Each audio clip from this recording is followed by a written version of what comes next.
ആകാശവാണി.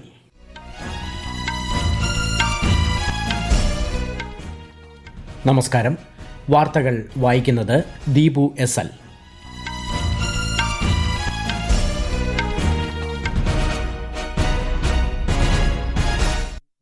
പ്രധാന വാർത്തകൾ. പൊതുപരീക്ഷകളിലെ ക്രമക്കേടുകൾ തടയുന്നതിനുള്ള ഭേദഗതി ബിൽ കേന്ദ്രമന്ത്രി ജിതേന്ദ്ര സിംഗ് ലോക്സഭയിൽ അവതരിപ്പിച്ചു. ന്യൂഡൽഹിയിലെ വിദ്യാർത്ഥി പ്രതിഷേധത്തിലെ പോലീസ് നടപടികളിൽ പാർലമെന്റിൽ പ്രതിപക്ഷ ബഹളം. പരീക്ഷാ ചോദ്യപേപ്പർ ചോർച്ചയ്ക്കെതിരെയുള്ള വിദ്യാർത്ഥി പ്രതിഷേധത്തിൽ പോലീസ് അമിത ബലപ്രയോഗം നടത്തിയെന്നാരോപിച്ച് സമർപ്പിച്ച ഹർജികൾ സുപ്രീം കോടതി നാളെ പരിഗണിക്കും. മുൻ രാഷ്ട്രപതിയും ഇന്ത്യയുടെ മിസൈൽ മാനുമായ ഡോക്ടർ APJ അബ്ദുൽ കലാമിന്റെ ചരമവാർഷിക ദിനത്തിൽ ശ്രദ്ധാഞ്ജലി അർപ്പിച്ച് രാജ്യം. കേരളത്തിൽ ശാസ്ത്രീയ മാലിന്യ നിർമ്മാർജ്ജനത്തിന് ഏകോപിത പ്രവർത്തനം ആവശ്യമാണെന്ന് മുഖ്യമന്ത്രി VD സതീശൻ. ഒഡീഷയിലും ഛത്തീസ്ഗഡിലും അതിശക്തമായ മഴ ഇന്നും തുടരും. കേരളത്തിൽ മഴ ശക്തി പ്രാപിക്കാൻ സാധ്യത. 5 ജില്ലകളിൽ ഇന്ന് മഞ്ഞ ജാഗ്രത. കാസ്പിയൻ കടലിൽ ഇറാനിയൻ കപ്പലിന് നേരെ യുക്രൈൻ നടത്തിയ ആക്രമണത്തിന് ശക്തമായ മറുപടി നൽകുമെന്ന് ഇറാൻ. വാർത്തകൾ വിശദമായി. നീറ്റ് പരീക്ഷാ ചോദ്യപേപ്പർ ചോർച്ചയിലെ പ്രതിഷേധത്തിനെതിരെ ന്യൂഡൽഹിയിൽ നടന്ന പോലീസ് നടപടികളിൽ പാർലമെന്റിൽ പ്രതിപക്ഷ ബഹളം. കോമൺവെൽത്ത് ഗെയിംസിലെ സ്വർണ്ണ മെഡൽ നേട്ടത്തിൽ ഇന്ത്യൻ താരം മീരാഭായ് ചാനുവിനെ ലോക്സഭ അഭിനന്ദിച്ചു. തുടർന്ന് ചോദ്യോത്തര വേളയിലേക്ക് കടക്കാൻ ശ്രമിക്കവേ പ്രതിപക്ഷം ബഹളം വയ്ക്കുകയായിരുന്നു. സഭയുടെ അന്തസ്സിന് അനുസരിച്ച് അംഗങ്ങൾ പെരുമാറണമെന്ന് സ്പീക്കർ ഓം ബിർള പറഞ്ഞു.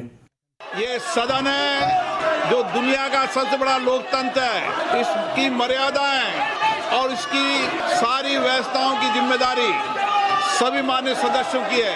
ऐसे मान्य सदस्यों के खिलाफ मुझे कार्रवाई करनी पड़ेगी जो सदन की मर्यादाओं परंपराओं को समाप्त करने का प्रयास कर रहे हैं. आप संवाद करो, चर्चा करो, महत्वपूर्ण मुद्दों पर बात करो, लेकिन तख्तियां लेकर आना ये उचित नहीं है.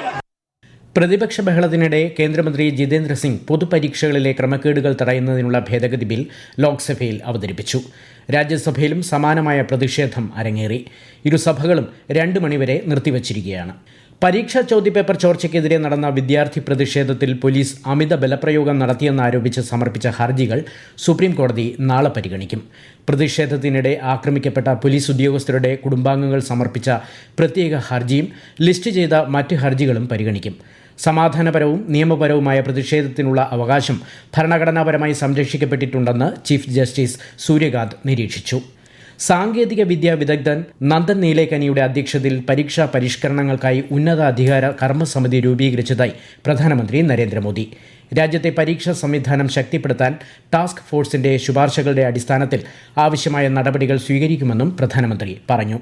हम कल पार्लियामेंट के अंदर कठोर कानूनों के प्रावधान के साथ नया कानून बनाने की दिशा में भी आगे बढ़ रहे हैं, लेकिन हमें भविष्य के लिए सोचना है. हमारी परीक्षा पद्धति ट्रांसपेरेंट हो, हमारी परीक्षा पद्धति में सबसे ज्यादा टेक्नोलॉजी का उपयोग हो. इन सारी बातों को ध्यान में रखते हुए विश्व प्रसिद्ध टेक्नोलॉजी एक्सपर्ट श्रीमान नंदन नीलेकनी जी के नेतृत्व में एक हाई पावर टास्क फोर्स बनाने का निर्णय किया है जो एग्जामिनेशन रिफॉर्म की तरफ फोकस करेगा. മുൻ രാഷ്ട്രപതിയും ശാസ്ത്രജ്ഞനുമായിരുന്ന ഡോക്ടർ APJ അബ്ദുൽ കലാമിന്റെ ചരമവാർഷിക ദിനത്തിൽ ശ്രദ്ധാഞ്ജലി അർപ്പിച്ച് രാജ്യം. 2015 ജൂലൈ 27 മേഘാലയയിലെ ഷില്ലോങ്ങിലുള്ള ഇന്ത്യൻ ഇൻസ്റ്റിറ്റ്യൂട്ട് ഓഫ് മാനേജ്മെന്റിൽ വിദ്യാർത്ഥികളോട് സംവദിക്കുന്നതിനിടെ ഹൃദയാഘാതത്തെ തുടർന്നായിരുന്നു അദ്ദേഹത്തിന്റെ നിര്യാണം. ISROയിലും DRDOയിലും സമാനതകളില്ലാത്ത സംഭാവനകൾ നൽകിയ APJ Abdul Kalam missile man of India എന്നായിരുന്നു അറിയപ്പെട്ടിരുന്നത്. ഡോക്ടർ APJ അബ്ദുൽ കലാമിന്റെ ചരമവാർഷികത്തോടനുബന്ധിച്ച് സംഘടിപ്പിക്കുന്ന കലാം കോ സലാം രാജ്യവ്യാപക പ്രചാരണ പരിപാടിക്ക് ഇന്ന് തുടക്കമാകും. BJP ന്യൂനപക്ഷ മോർച്ചയുടെ നേതൃത്വത്തിലാണ് പരിപാടി സംഘടിപ്പിക്കുന്നത്. പരിപാടിയുടെ ഭാഗമായി റാലികളും അനുസ്മരണ സമ്മേളനങ്ങളും നടക്കും. CRPF സ്ഥാപക ദിനത്തിൽ സൈനികർക്കും കുടുംബാംഗങ്ങൾക്കും ഉപരാഷ്ട്രപതി CP രാധാകൃഷ്ണൻ, രാജ്യരക്ഷാമന്ത്രി രാജ്നാഥ് സിംഗ്, കേന്ദ്ര ആഭ്യന്തരമന്ത്രി അമിത്ഷാ ഉൾപ്പെടെയുള്ള നേതാക്കൾ ആശംസകൾ നേർന്നു. രാജ്യത്തിന്റെ ഐക്യവും അഖണ്ഡതയും ആഭ്യന്തര സുരക്ഷയും സംരക്ഷിക്കുന്നതിൽ CRPF നൽകിയ വിലമതിക്കാനാകാത്ത സംഭാവനകളെ നേതാക്കൾ പ്രശംസിച്ചു. ഈ വർഷത്തെ അമർനാഥ് യാത്രയിൽ ദർശനം നടത്തിയ തീർത്ഥാടകരുടെ എണ്ണം 4 ലക്ഷം കവിഞ്ഞു. 4474 തീർത്ഥാടകർ അടങ്ങിയ സംഘം ജമ്മുവിലെ ഭഗവതി നഗർ യാത്രീ നിവാസിൽ നിന്ന് വടക്കൻ കാശ്മീരിലെ ബാൾട്ടാൽ അടിസ്ഥാന ക്യാമ്പിലേക്ക് ഇന്നലെ യാത്ര തിരിച്ചിട്ടുണ്ട്. ഈ മാസം 3 ആരംഭിച്ച യാത്ര ശ്രാവണ പൗർണമിയും രക്ഷാബന്ധൻ ആഘോഷവും ഒരുമിച്ച് വരുന്ന ഓഗസ്റ്റ് 28 സമാപിക്കും. പാകിസ്ഥാനെയും പ്രതിഷേധങ്ങളെയും സംബന്ധിച്ച് രാജ്യരക്ഷാമന്ത്രി രാജ്നാഥ് സിംഗിന്റെ വ്യാജ വീഡിയോ സമൂഹമാധ്യമങ്ങളിൽ പ്രചരിക്കുന്നതായി കേന്ദ്ര സർക്കാർ. നിർമ്മിത ബുദ്ധി ഉപയോഗിച്ച് സൃഷ്ടിച്ച ഡീപ് ഫേക്ക് വീഡിയോയാണ് പ്രചരിക്കുന്നതെന്ന് പ്രസ് ഇൻഫർമേഷൻ ബ്യൂറോയുടെ വസ്തുതാ പരിശോധന വിഭാഗം സ്ഥിരീകരിച്ചു. ഈ വാർത്തകൾ ആകാശവാണിയിൽ നിന്ന്. ആകാശവാണി വാർത്തകളും വാർത്താ അധിഷ്ഠിത പരിപാടികളും all India radio news Thiruvananthapuram YouTube ചാനലിലും all India radio news Thiruvananthapuram Facebook പേജിലും AIR ന്യൂസ് _തിരുവനന്തപുരം ഇൻസ്റ്റഗ്രാം അക്കൌണ്ടിലും AIR ന്യൂസ് _TVM X ഹാൻഡിലും ലഭ്യമാണ്. കേരളത്തിൽ ശാസ്ത്രീയ മാലിന്യ നിർമ്മാർജ്ജനത്തിന് ഏകോപിത പ്രവർത്തനം ആവശ്യമാണെന്ന് മുഖ്യമന്ത്രി VD സതീശൻ.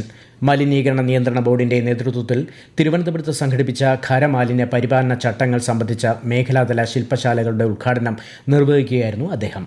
സാമൂഹിക ശുചിത്വം ഓരോ പൌരന്റെയും ഉത്തരവാദിത്തമാകണമെന്നും പൊതുസ്ഥലങ്ങളിൽ മാലിന്യം വലിച്ചെറിയുന്ന പ്രവണത ഇല്ലാതാകണമെന്നും മുഖ്യമന്ത്രി പറഞ്ഞു. സംസ്ഥാനത്ത് ഓണം സപ്ലൈകോ മേളകൾക്ക് ഓഗസ്റ്റ് 8-ന് തുടക്കമാകും. ഓണം മേള മുഖ്യമന്ത്രി ഉദ്ഘാടനം ചെയ്യുമെന്ന് മന്ത്രി അനൂപ് ജേക്കബ് അറിയിച്ചു. പൂഴ്ത്തിവയ്പ് തടയാനും ഓണക്കാല വിപണി നിയന്ത്രിക്കാനും കളക്ടറുടെ നേതൃത്വത്തിലുള്ള സ്ക്വാഡ് പ്രവർത്തനം തുടങ്ങുമെന്നും അദ്ദേഹം പറഞ്ഞു. അമീബിക് മസ്തിഷ്ക ജ്വരം ബാധിച്ച് കോഴിക്കോട് മെഡിക്കൽ കോളേജിൽ ചികിത്സയിലായിരുന്ന ആൾ മരിച്ചു. കൊയിലാണ്ടി സ്വദേശിയാണ് മരിച്ചത്. കൂടുതൽ വിവരങ്ങളുമായി ആകാശവാണി കോഴിക്കോട് ജില്ലാ പ്രതിനിധി നസീർ ബാബു. രോഗഉറവിടം സംബന്ധിച്ച് വ്യക്തമല്ല. കിണറിലെ ജലസാമ്പിളുകൾ പരിശോധനയ്ക്ക് അയച്ചിരുന്നു. പ്രദേശത്തെ ക്ലോറിനേഷൻ പ്രവർത്തനങ്ങൾ നടത്തിയതായും ആരോഗ്യവകുപ്പ് അധികൃതർ പറഞ്ഞു. ഇദ്ദേഹം ജലാശയങ്ങളിൽ കുളിക്കുകയോ നീന്തുകയോ ചെയ്തതായി പ്രാഥമിക അന്വേഷണത്തിൽ വിവരമില്ല. പൊതുവെ കെട്ടിക്കിടക്കുന്ന വെള്ളത്തിൽ നിന്നും നീന്തൽക്കുളങ്ങളിൽ നിന്നുമാണ് അമീബ ശരീരത്തിൽ പ്രവേശിക്കാറുള്ളത്. നേരത്തെയും കോഴിക്കോട് ജില്ലയിൽ അമീബിക് മസ്തിഷ്ക മരണം റിപ്പോർട്ട് ചെയ്തിട്ടുണ്ട്. അതേസമയം നിരവധി പേർ ചികിത്സയിലൂടെ ജീവിതത്തിലേക്ക് തിരിച്ചു വന്നിട്ടുമുണ്ട്. കണ്ണൂർ അഞ്ചരക്കണ്ടി ദന്തൽ കോളേജ് വിദ്യാർത്ഥി നിതിൻ രാജ് ആത്മഹത്യ ചെയ്ത കേസിൽ പാത്തോളജി വിഭാഗം മുൻ മേധാവി ഡോക്ടർ MK റാമിനെ ക്രൈംബ്രാഞ്ച് കസ്റ്റഡിയിൽ വിട്ടു. തലശ്ശേരി കോടതി 5 ദിവസത്തേക്കാണ് കസ്റ്റഡിയിൽ വിട്ടത്. ബംഗാൾ ഉൾക്കടലിലെ ന്യൂനമർദ്ദത്തിന്റെ സ്വാധീനത്താൽ കേരളത്തിൽ വരും ദിവസങ്ങളിൽ ഒറ്റപ്പെട്ട ശക്തമായ മഴയ്ക്ക് സാധ്യതയെന്ന് കേന്ദ്ര കാലാവസ്ഥാ വകുപ്പ്. മലപ്പുറം, കോഴിക്കോട്, വയനാട്, കണ്ണൂർ, കാസർഗോഡ് ജില്ലകളിൽ ഇന്ന് മഞ്ഞ ജാഗ്രത പ്രഖ്യാപിച്ചു. ശക്തമായ കാറ്റിന് സാധ്യതയുള്ളതിനാൽ ജനങ്ങൾ ജാഗ്രത പാലിക്കണം. ഒഡീഷയിലും ഛത്തീസ്ഗഡിലും അതിശക്തമായ മഴ ഇന്നും തുടരുമെന്ന് കേന്ദ്ര കാലാവസ്ഥാ വകുപ്പ്. ആന്ധ്ര തീരം, കർണാടക, കിഴക്കൻ മധ്യപ്രദേശ്, ഗുജറാത്ത്, ഹരിയാന, ഛത്തീസ്ഗഡ്, ഡൽഹി, ഹിമാചൽ പ്രദേശ്, ഝാർഖണ്ഡ്, മാഹി, പഞ്ചാബ്, വിദർഭ, പടിഞ്ഞാറൻ ഉത്തർപ്രദേശ് എന്നിവിടങ്ങളിലും സമാന കാലാവസ്ഥയായിരിക്കുമെന്ന് മുന്നറിയിപ്പുണ്ട്. കാസ്പിയൻ കടലിൽ ഇറാനിയൻ വാണിജ്യ കപ്പലിന് നേരെ യുക്രൈൻ നടത്തിയ ആക്രമണത്തിന് ശക്തമായ തിരിച്ചടി നൽകുമെന്ന് ഇറാൻ. ആക്രമണത്തിൽ ഒരു നാവികൻ കൊല്ലപ്പെടുകയും മറ്റൊരാൾക്ക് പരിക്കേൽക്കുകയും ചെയ്തതായി ഇറാനിയൻ വിദേശകാര്യമന്ത്രി ആരോപിച്ചതിന് പിന്നാലെയാണ് മുന്നറിയിപ്പ്.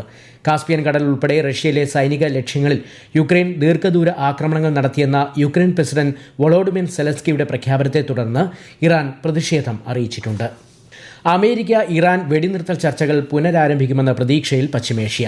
എല്ലാ തലങ്ങളിലുമുള്ള ചർച്ചകൾ തുടരുകയാണെന്ന് UN-ലെ US അംബാസഡർ മൈക്ക് വാട്സ് പറഞ്ഞു. അതിനിടെ ഇസ്രായേൽ പ്രധാനമന്ത്രി Benjamin Netanyahu US president Donald ട്രംപുമായി വാഷിംഗ്ടണിൽ നാളെ കൂടിക്കാഴ്ച നടത്തും. ഗ്ലാസ്ഗോയിൽ നടക്കുന്ന കോമൺവെൽത്ത് ഗെയിംസിൽ ഇന്ത്യയ്ക്ക് ആദ്യ സ്വർണം. വനിതകളുടെ 48 കിലോഗ്രാം ഭാരോദ്വഹനത്തിൽ മീരാബായ് ചാനുവാണ് സ്വർണ്ണ മെഡൽ നേടിയത്. ചരിത്ര വിജയം നേടിയ മീരാബായ് ചാനുവിനെ രാഷ്ട്രപതി ദ്രൗപദി മുർമു, ഉപരാഷ്ട്രപതി CP രാധാകൃഷ്ണൻ, പ്രധാനമന്ത്രി നരേന്ദ്രമോദി തുടങ്ങിയവർ അഭിനന്ദിച്ചു. രാജ്യത്തെ ഓഹരി വിപണികളിൽ നേട്ടം. സെൻസെക്സ് 689 പോയിന്റ് ഉയർന്ന് 76,750-ലും നിഫ്റ്റി 198 പോയിന്റ് നേട്ടത്തിൽ 23,967-ലും വ്യാപാരം തുടരുന്നു. സ്വർണ്ണവില കൂടി.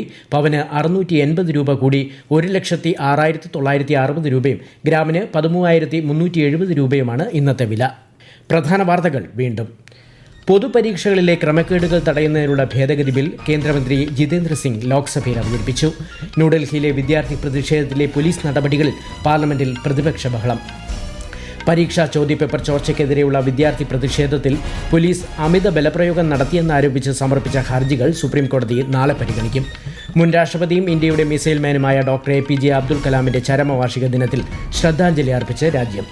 കേരളത്തിൽ ശാസ്ത്രീയ മാലിന്യ നിർമ്മാർജ്ജനത്തിന് ഏകോപിത പ്രവർത്തനം ആവശ്യമാണെന്ന് മുഖ്യമന്ത്രി VD സതീശൻ. ഒഡീഷയിലും ഛത്തീസ്ഗഡിലും അതിശക്തമായ മഴ ഇന്നും തുടരും. കേരളത്തിൽ മഴ ശക്തി പ്രാപിക്കാൻ സാധ്യത. 5 ജില്ലകളിൽ ഇന്ന് മഞ്ഞ ജാഗ്രത. കാസ്പിയൻ കടലിൽ ഇറാനിയൻ കപ്പലിന് നേരെ യുക്രൈൻ നടത്തിയ ആക്രമണത്തിന് ശക്തമായ മറുപടി നൽകുമെന്ന് ഇറാൻ. വാർത്തകൾ കഴിഞ്ഞു. അടുത്ത വാർത്താ പ്രക്ഷേപണം വൈകിട്ട് 6:30.